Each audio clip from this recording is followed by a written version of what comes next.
there are educators out there who are very patient with people, and they will do it, and for this primary reason, and that is becomes they are more. It actually enhances and makes them more better at what they do. It makes their skills better when they have to communicate this to somebody else. In order for me to teach an idea to you, I have to really think it through. A little secret I learned when I wanted to learn some very technical areas in real estate law. What I did was I said, okay, well, I will do all the research I possibly can, and I wrote a book for myself. I've done that several times. Just a great way to learn.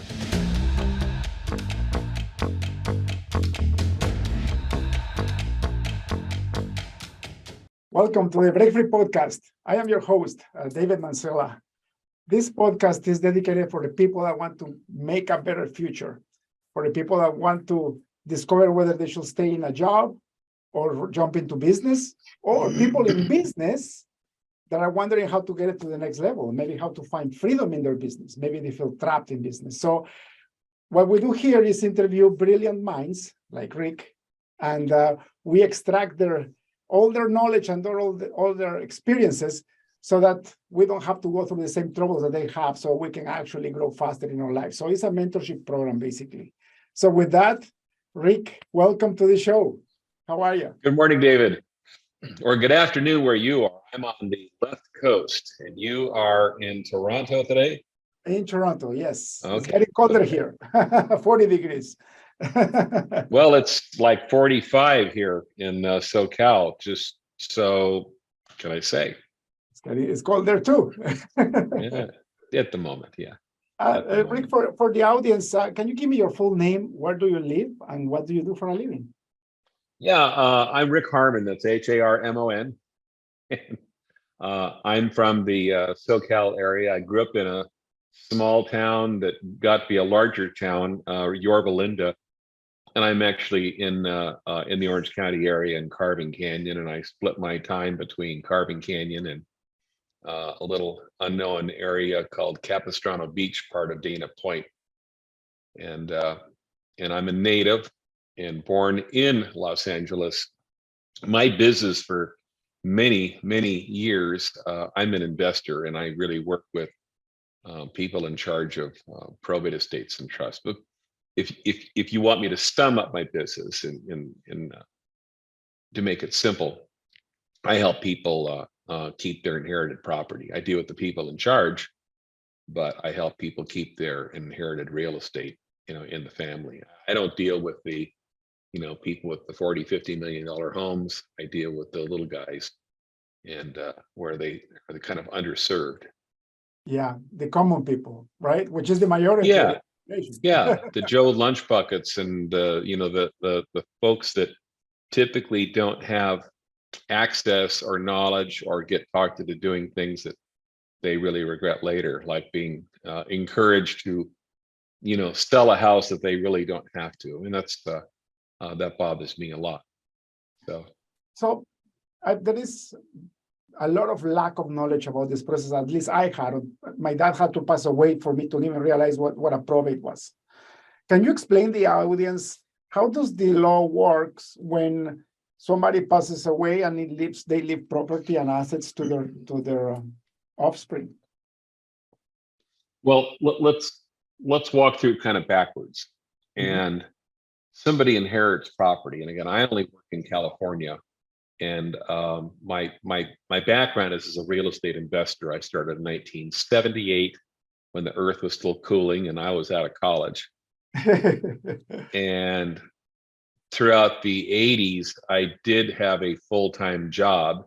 And part of the issue was to break away from that job, which I ultimately did towards the end of the 1980s. But my business model is based on people with these really kind of dire situations, and ugly, nasty messes and all that are pretty comfortable for me. So I deal with people with chaos and calamity, and bring it into some level of simplicity. And Hope you hear me okay. I think I lost the, Yeah, no, everything is good. okay. We'll just leave the one in then. So the business I'm in is actually as an investor. I'm primarily work as a lender, and it's very small market. There's only a couple, players in it because it could be the matters can be complicated, involves attorneys, all that. So let's walk back to the basics of somebody owns a house Mhm. and their issue is you can't take her with you. So you pass away, like your father, like my parents.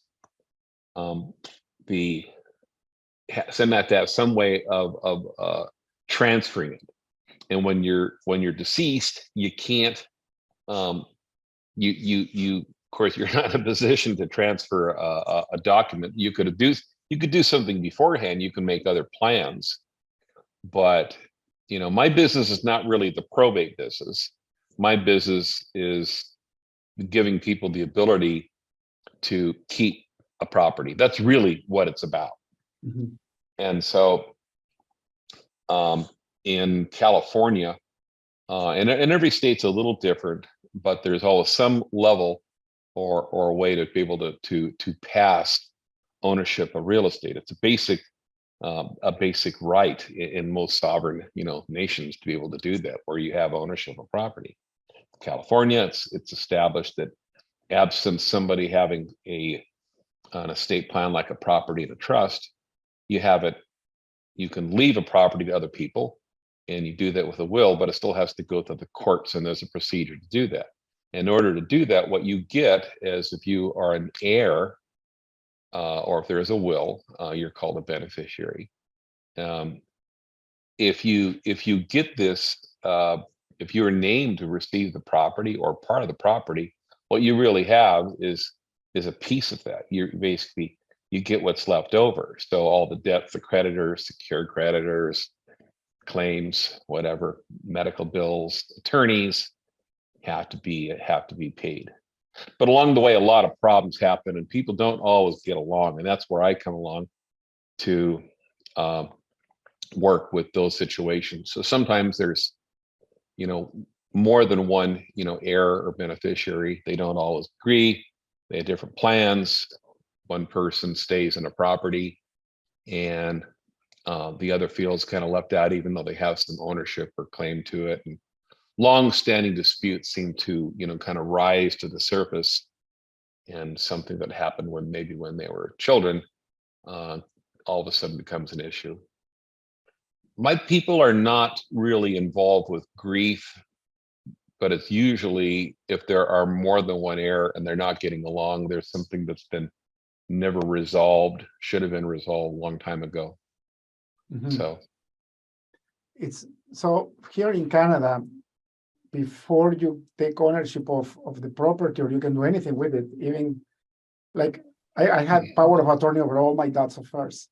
But before I could actually start distributing the the inheritance to my siblings, I had to go through probate, and that could take between 6 months to a year and a half, 2 years. And I had no idea that this this thing happened. And I guess it's just a tax issue because we ended up paying taxes on that house, very minimum. I think in Canada is 3%. How does it work in California? well, I'll be really candid with you. I don't want to get bogged into the details of what I do in that respect and taxes. I'm not a tax person. I'm not an attorney. You could get really hung up in what's going to happen. The laws change all the time. Different people have different interpretations, and different things have been done. So straight answer is there are it depends. It's a real attorney like kind of an answer. um, my business model is based on not so much dealing with the errors as I often do, but I have to deal with somebody who is in charge, and that's what's most important. And so, in order to be the person in charge, you have to be, have that capacity, powers, and authority to do that. And when a probate is necessary in order to pass ownership, If a will is left near that person named in the will, or whoever is named in the will, and it's approved by the court, you're called the executor to execute the wishes of the deceased person. Otherwise, you're called an administrator if that executor isn't available, or if there is no will, and you're just called the administrator. The job is pretty much the same, but the thing to remember is that somebody has to have that capacity and the powers to be able to affect something that they don't own. They're basically now in charge of. Mhm. So they're wearing that hat, and the long term is fiduciary. Sometimes people will call it commonly a personal representative. But the other side of it is that you may also be an heir or beneficiary. So now you're wearing a different hat. So you actually have two things to serve. So you've got to serve everybody included, including the creditors, and serve that role first before you look after your first interest, for as to yourself, if you are an heir. Sometimes third parties become executors and administrators for one reason or another. And there's a group of licensed people in California called private professional fiduciaries, who are basically hired guns. I'm not going to say make guns, but sometimes, but they're licensed to do these things for others.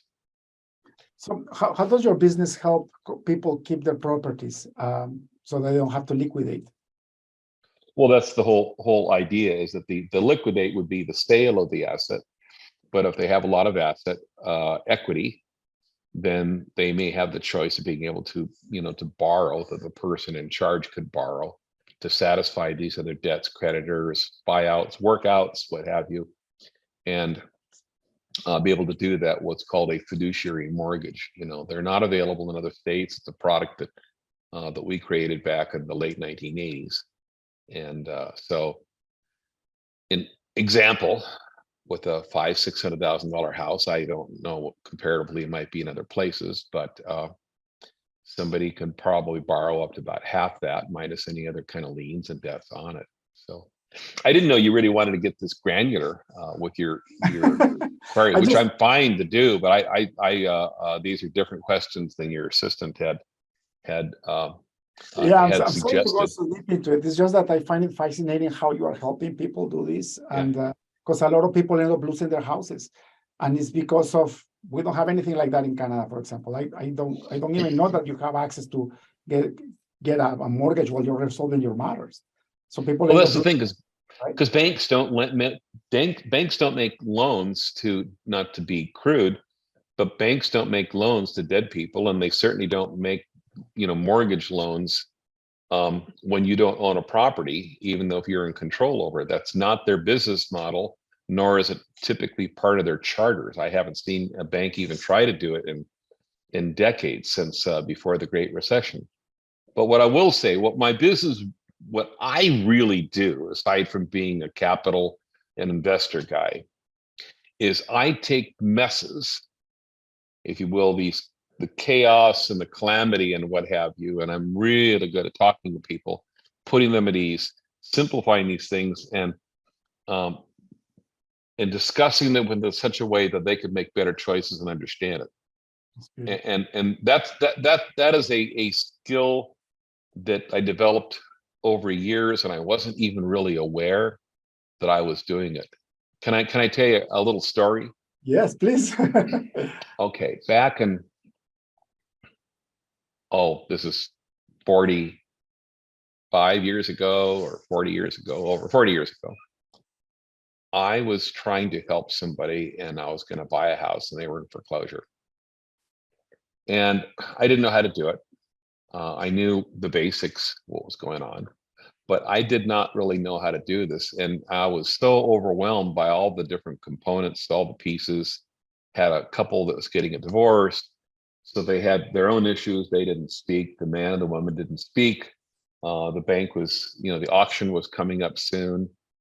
And I was going to buy that property, but I really didn't have any kind of a checklist, and they didn't have some way to make it simplified. I was all torn up, to be blunt.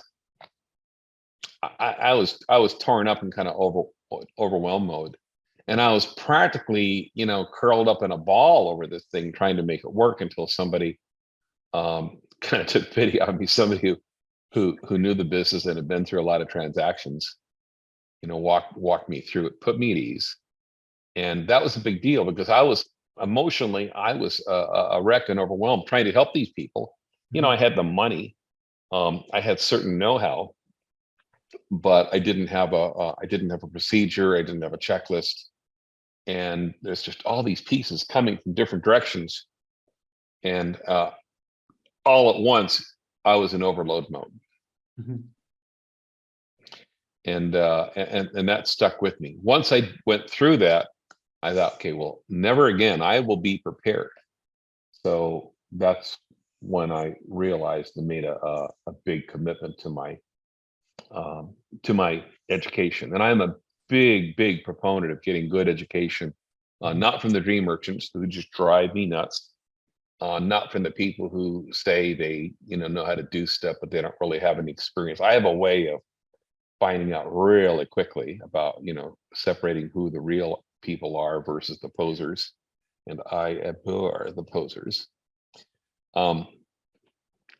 And I find that there are some genuine people who are good educators, and they love educating other people. Do you want to know why it's useful for someone to educate somebody who has a lot of experience and they're not necessarily doing it just for the money?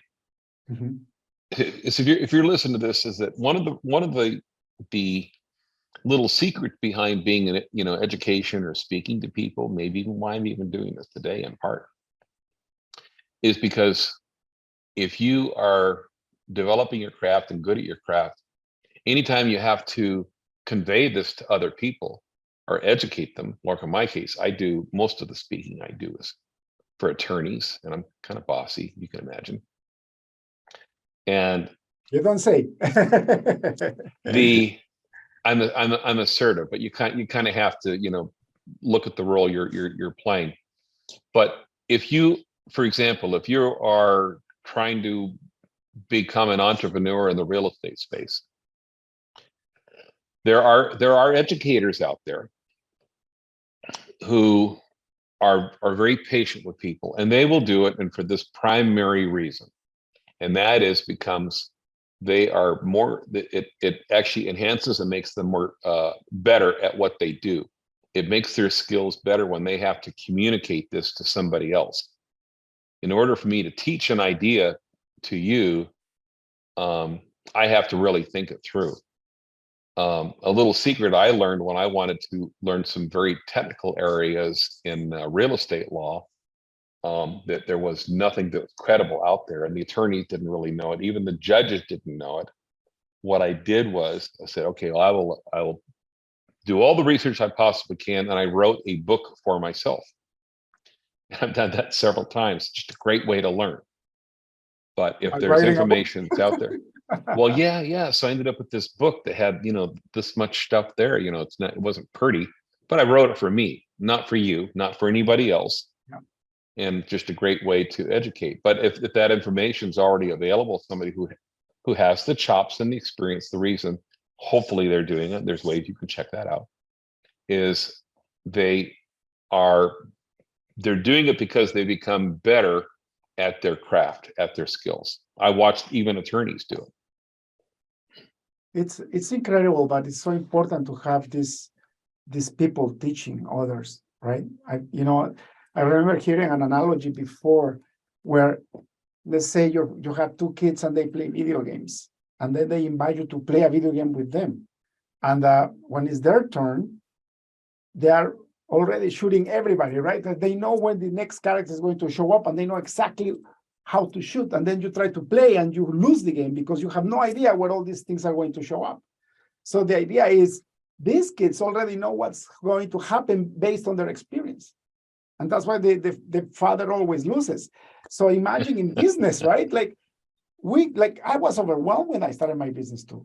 Because now you have people you need to pay people, you need to do accounting, just the infrastructure, the foundation is hard enough to learn, let alone sales and marketing and making sure the money is coming in and the cash flow is always positive. It's hard. but there is You, people that know how to do that stuff. you just outlined one of my basic rules of business, and that is never play the other man's game. Mhm. And in case you kids, I mean, it doesn't matter what people's ages are, if that's what if that's what their skill is, if you're playing to win as opposed to participate and play, with your kids. If your goal is to win at something and all that, recognize the game that you're really in, and never play the other man's game unless you're in a position. When I say the other man, the other person's game, and recognize that not everybody is going to win the first time you do it. And so if your capacity to accept risk, I have a very high capacity to accept risk, never knew this. And until a good friend of mine many years ago brought this to my attention, I never thought of myself as a risk taker. And but in order to do that, you also, you're going to lose sometimes, and you have to be able to do that, lick your wounds, and recognize what's going to be your most useful lesson out of that. And if you're going to be in a game, then you say, okay, where are the areas that I have a deficit in? What do I need to improve? Do I even want to play this game in the future? Maybe I don't. Maybe I recognize something and say, hey, this is someone else's game. I'm going to give this to someone else who really enjoys this or has that skill. It's not something that may be natural. I was criticized a lot because when I started my business, the first thing that I did, 3 months into the business, I hired a bookkeeper. But I don't know how I got into my mind that I will never want to process paperwork for accounting. So that's the first thing that I did, and that liberated myself to go and get the sales that I needed to start growing the company. So it was a good investment, but it was a risk because I didn't have the money. I was going into debt in order to pay the salary, right? Wow. But to your Good point, that's what it requires to be a good entrepreneur, right? Put the right people in the right place. You also have to be careful with mentors, isn't it? Because I had a mentor tell me that you have to focus on your weaknesses and you have to get the skills to overcome your weakness. And many years later, I realized that that's not true. I had to focus on my strengths and hire my weaknesses. Right? It is so true. Yeah. You know what? If you focus on your weaknesses and you put all your energy into that, you'll have more distraction from those weaknesses, and at best, you may become so or average in those areas where you are naturally weak at. I'll tell you another story. I got another one. Do the old man voice. When I was in college, I had my accounting professor became a close personal friend. We used to ski together. He'd take me on ski trips with his daughters and what have you. But he also owned a lot of apartment buildings. He didn't need to work, or at least not financially. He needed to work because he needed to be around people. That's where he derived the energy from. He was fed energy by youth and by people with hope and trying to change themselves. Now, that inspired me to be a real estate investor. I didn't want to be a teacher like him necessarily. In accounting, I cannot think of many subjects that I find more boring. But and I did not get an A in the class, so needless to say. But when I was 21, my dad died. And this teacher was a very good mentor to me for some years. And then I had my godfather, he and his wife were family friends and had been close in my family for years, and knew the situation as a 21-year-old. I could have gone a lot of different directions. I still had a little more school, a little slow, get through school. And godfather told me about foreclosures. And I go, what's that? And that was, basically distressed real estate and what have you. And I never saw the man work, but he was a very smart guy. And he he didn't focus on buying and selling foreclosures or even really investing in real estate, but he did that when it interested him, and he had plenty of other interests. They had a big boat they lived on part of the time. He had a great lifestyle, and he was basically in the business there of solving other people's problems. He was also kind of a difficult man, but he cared about me, and his wife did too. And I'm really fortunate because he told me about that. And that's really how I got my start. And so that's, but I had a full-time business that I was in college. And I continued doing that business throughout college, totally unrelated. And but that's how I got through school. So I understood the basics of business, but I knew nothing about real estate until I really started to study it and take classes and act like an investor. So, did you have to take a job after college while your real estate business was growing, or how was that transition? well, my real estate business was not growing. My thirst and my desire for it was. Mhm. So I took I had a business, and I worked on I spent 7 years working on Ferraris before they were really, as common as they are now. And the and I enjoyed it. I met some really interesting people over the years, and high profile folks, and I really enjoyed that because they were the real deal. It's not like now you've got the social media people, and Yeah. where it's common. These were people who had serious, substantial net worth. But I got pretty tired of it, so I took a job, a job, when I came out of college, working in the corporate world, even though I had this really thirst to work in the real estate world. Totally unrelated, as an industrial company, and I did that throughout the 1980s. Didn't like it. I liked some of the people at the company. I liked the customers. I didn't like the work. Mhm. But I did it, and just kind of like gritting my teeth. And I was pretty unhappy after the first couple of years, and I was there way too long. And frankly, when I left, it wasn't my own. It wasn't because I quit. Because some people say, "Well, did you lose your job?" No, the job is still there. I was fired. Let's be clear. Mhm.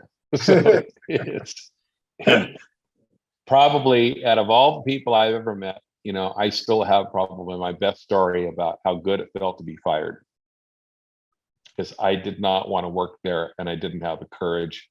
I couldn't find the courage to quit, because by then I had, bought a home.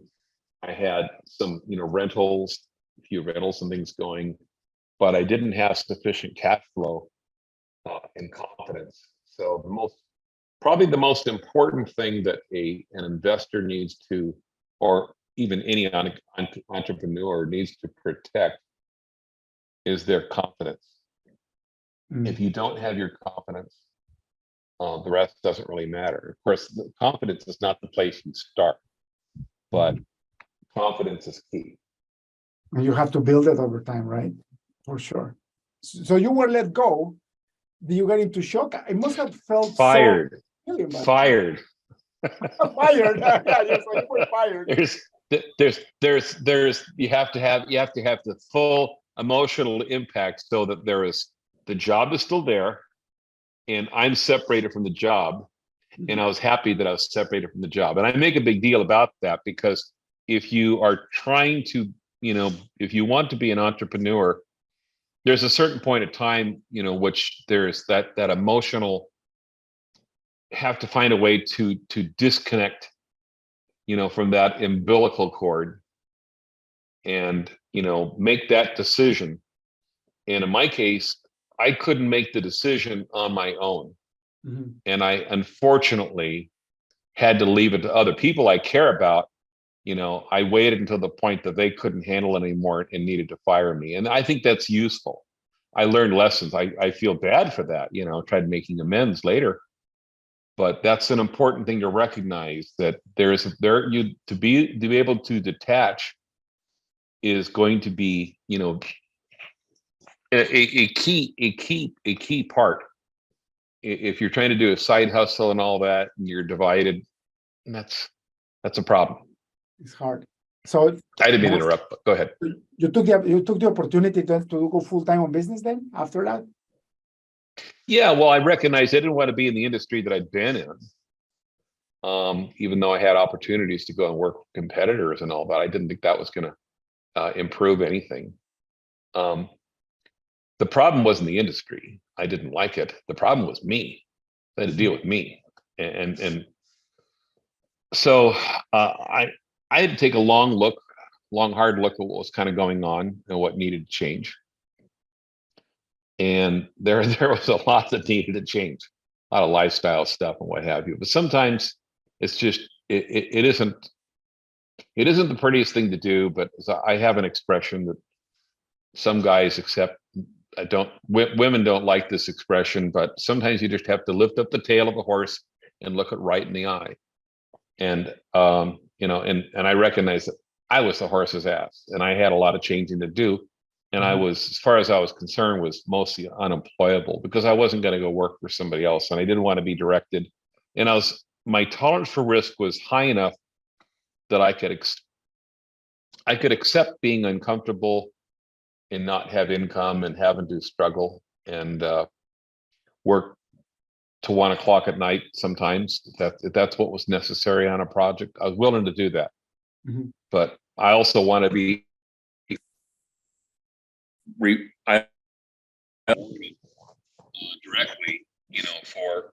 for my efforts. So both, I was willing to take the risk and take the lump there. And one of the things I learned about, in becoming a full-time entrepreneur and investor specifically, was that you could do all the work on the front end and still not get paid, still not have a payday. So, because not everything goes his way, so I was willing to do that. But if things did go well, I would be the one who would benefit. How long did it take you to have some stability in your business compared to a full-time job? Because it takes a while, eh? Yeah, I would say the better part of maybe a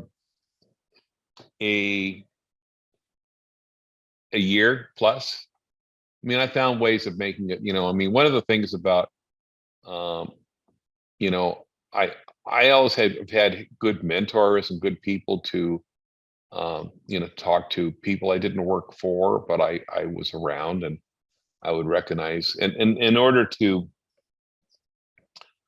be a good mentee, that means having to not only, pick people who are real, but also, what's in it for them, got to be asking. So it's like they want to see progress. So I've known people who wanted help, but they ask for advice or they want this or that, and it just makes no sense because they don't implement anything. Yeah. And so for a mentor wants to see progress for somebody, because that's the payoff. You use that, hey, it's like growing a tree or having a puppy that becomes a big dog or a pony that becomes a great horse, or you're, I guess, in some ways like your children. Mm-hmm. So there is a parental or the feeling of the benefit you get of nurturing, somebody without being responsible for the actions they take, whether they're good or bad, but playing a role and feeling good about that. That's the giving away part. That's the part that goes around. And when I see some people trying to charge, I'm only referencing real estate for the moment, but this could apply in a lot of ways. when somebody tried to take this massive amount of money with somebody who is new to an industry or whatever, say I'm just arbitrarily, I'll say $50,000, for some kind of a big orgasmic, training and all that. The mentee is not ready for it because there's too much maturing that's required, not ready to receive the information. It takes a long time. What is it? Malcolm Gladwell talk about the 10,000 hour rule. Whether it's 10,000 hours or something different, the basic message is there's a lot of experience that's needed, and that means a lot of testing, and a lot of those tests also end up saying, okay, hey, this did not work. This was a test, it failed. It's not a bad thing. I learned, hey, this does not work. Let's try it something different. Yeah. And being willing to do that. And that builds endurance, right? And when you go through those tests, right, like you have the endurance, and then all of a sudden something starts working, and that starts building your confidence, isn't it? But you gotta go through all the failures. It's inevitable, right? Tenacity. And then you learn what you can accept, and then you also learn what you're the things that should be on the list of the things that not to do or to avoid. What are the things that I should walk away from? Mm-hmm. And that also includes people or situations. Say, hey, look, when I get cues and clues to this kind of a situation, is this something that I know how to solve fairly easily, or is this something that will be, in people, the other person I'm working with is my counterparty, are they incapable of making a decision within a reasonable amount of time? Mm-hmm. That's beautiful. That's going to be a key part. To the contrary, there is that when I'm working with somebody, I mean, can they follow basic directions? So if I'm dealing with a client, there's usually about like 5 things I want to know. Are they, and I'll this go back, I think you also know our friend Dean Jackson. Dean Jackson is a good friend, and we we tend to chat on the weekends if we haven't seen each other well, especially getting through the pandemic and all. But is this person, well, let's take, it's like a client, prospect or whatever, are they friendly and cooperative? Do they have in my case, capacity, powers, and authority to do what they want to do? Mm-hmm. Do they have an asset that I think I can work with the situation? Meaning, can I provide my end? Okay. Do they know what they want? Do they want me to help them? Mm-hmm. Well, if I've got somebody in the very beginning and I can't make contact with them, and I've got to work through somebody else, it isn't going to work. Why? Because I'm not motivated. Mm-hmm. I'm not motivated to take on their problem if they're not sufficiently motivated to provide me what I need to look at the situation. I consider myself a little bit like a doctor specialist, and you don't get on the phone and talk to the urologist, just pick them out of the out of Yelp or something. I'm looking for a good urologist, and I can't pee or something like that, and pick up the phone and call and expecting the doctor is going to answer the phone, let alone tell you what you should do. There's a whole procedure. Where'd you come from? We refer to a doctor. Is there another doctor? And all these things that are going to get there, and quite a few steps before they get to the point of prescribing a solution. Yeah, for sure. Rick, I really appreciate your time, and you don't know how grateful I am for you to sharing all your wisdom with us. My great pleasure. My great pleasure, David. I'll ask you one last question because I don't want to abuse your time either. If you had access to a billboard in a busy highway, what would you write in it? Ooh.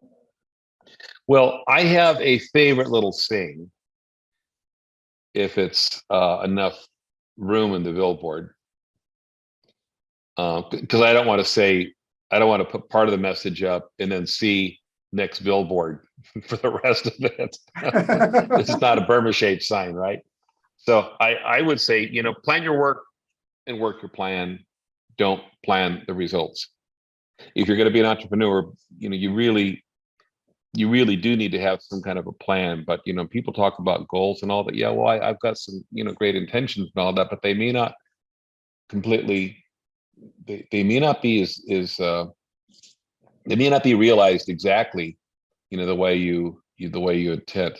There's some great, by the way, there's some great authors out there. And if you're not an avid reader, get in that habit. If you're somebody who buys digital books, buy some hardback books, because habits of people are to buy digital books and not read them. Yeah. And so that you can become a better you. Regardless of what people tell you educationally and all that, most of it's a mind game. And being able to to maintain that confidence, or get to the point where you have confidence. So what are the steps that's preventing you from having that confidence today?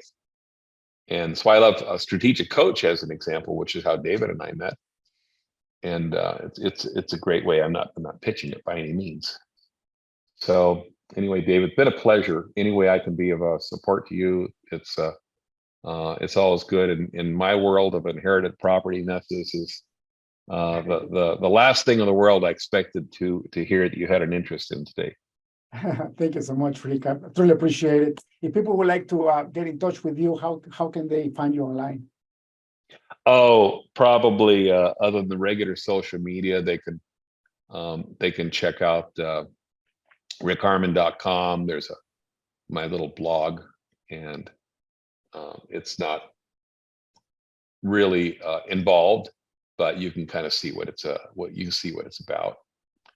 And if you're in another country, remember, there's nothing I can do, and I don't take on I don't take on clients outside of California, so I have really nothing to sell here. Right. But if I can offer you some insights, that's a place to start.